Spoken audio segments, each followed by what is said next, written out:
பன்னீர் butter masala சாப்பிட்ணுன்னா உடனே கடையில் தான் வாங்கணுமா? வாங்க வீட்டில் இருக்க பொருட்களை வச்சு ஈஸியாக பன்னீர் பட்டர் மசாலா எப்படி செய்யலான்னு பார்க்கலாம்.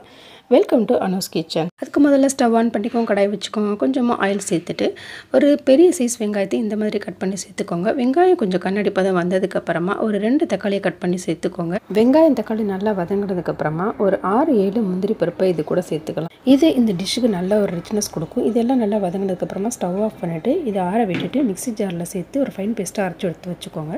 அதுக்கப்புறமா நான் பன்னீரை இந்த மாதிரி க்யூஸாக கட் பண்ணி லைட்டாக அதை ஃப்ரை பண்ணி எடுத்துக்கிறேன். அப்போ தான் பன்னீர் உடையாமல் வரும். அதுக்கப்புறமா அதே கடாயில் ஒரு ஸ்பூன் பட்டர், ஒரு பிரியாணி இலை, கொஞ்சமாக ஜீரகம் நல்லா பொரிஞ்சு வந்ததுக்கப்புறமா ஒரு ஸ்பூன் இஞ்சி பூண்டை சேர்த்து இது கூட சேர்த்து வதக்கி விட்டுறலாம். இஞ்சி பூண்டு பேஸ்ட்டு வந்து நல்லா வதங்கணும். நல்லா வதங்கினதுக்கப்புறமா ஒரு ஸ்பூன் மிளகாத்தூள், ஒரு ஸ்பூன் மல்லித்தூள், நீங்கள் காரம் எவ்வளோ சாப்பிடுவீங்களோ அதுக்கு தகுந்த மாதிரி காரம் சேர்த்துக்கோங்க. நான் ஒரு ஸ்பூன் மிளகாத்தூள், ஒரு ஸ்பூன் மல்லித்தூள் சேர்த்துக்கிறேன்.